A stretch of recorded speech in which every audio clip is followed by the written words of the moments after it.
Hello, my fellow preppers. Thanks for joining me on this conversation. This conversation could be more serious in nature. I'm going to try to make it a little more lighthearted just because I'm not really in the mood to be serious. Also, it's so freaking hot outside. I'm being inside to do this video. I'm going to use one of my wall maps as something to look at as I speak. I apologize for the low lighting and possible lower resolution. As I go through this conversation, I'm going to be discussing the possibilities for cashless society. This is a very controversial type of subject for some people.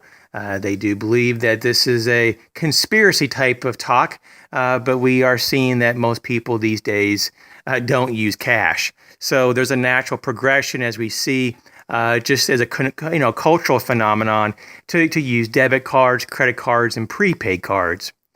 So what's the push? Why is this a concern? Well, there's multiple reasons, but mostly it's about control. The government will be pushing this further, I believe, in the next 5 to 7 years.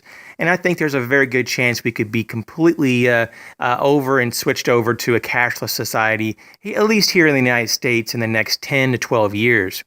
I think it'll start probably in Europe and Australia and probably throughout Asia before it always, gets to us. Things always happen over there first, and then we get the side effects of it, and we kind of feel like we need to catch up or follow suit.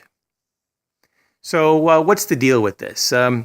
I do believe that governments will probably and most likely use the excuses of they're going to have to get a better handle on terrorist transactions, terrorist control. They're going to try to say that governments need to have complete control of the monetary policies and monetary transactions, and to be able to counter terroristic activities.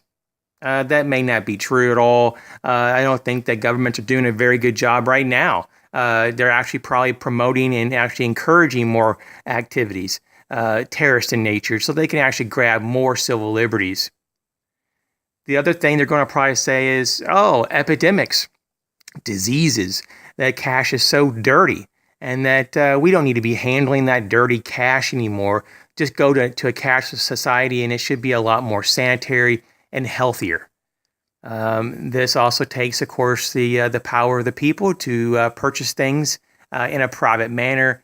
Private transactions won't even be available anymore. So you have this big brother of the government being able to see everything you buy, everywhere you go, and you probably even be able to predict to some degree what you're going to do next. The next item would be money laundering. The excuse that, wow, these evil criminals have the ability to move money around freely with cash, so we got to get rid of that and counter that money laundering. I think this is another scam, just another excuse for governments to try to take away the ability of privacy and private transactions, and to encourage more Big Brother surveillance states. It's worse than it's bad enough as it is, with the NSA and all the other governments of the world spying on each other and on their citizens. Once again, if the government doesn't trust us, why should we trust them? So it gets down to it, people, that I think that it's coming and coming quick. A lot of people are already getting used to just using their credit cards or debit cards exclusively. So this isn't going to be that big of a transition. But it will be for those who want and understand what it means to have privacy. So if you think that a cashless society is coming in the horizon, feel free to put your comments down below. I'd be curious to see what percent thinks it's going to happen and what percent will not happen. I'd also be curious to see what the timeline you have in your mind.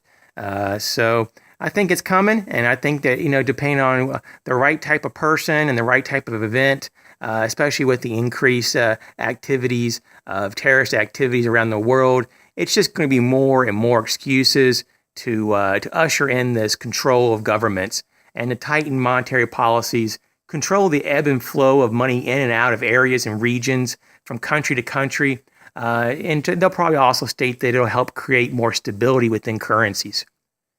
This is all another push for just a global currency, a one world order, in my opinion. I think everybody needs to be mindful and be aware of those potential threats to not only humanity, but to freedom in general. As always, thanks a lot for all your positive encouragement, your wonderful comments. I get sometimes quite a few great comments in a row, and sometimes I'll have a dry dry period of time that I don't get too many contacts. Sometimes it's a little hard to keep up with all this. I have lots of ideas for videos. It's very exciting to be on YouTube, and I appreciate all of the people that actually take time to watch these videos. As always, you guys take care and be safe.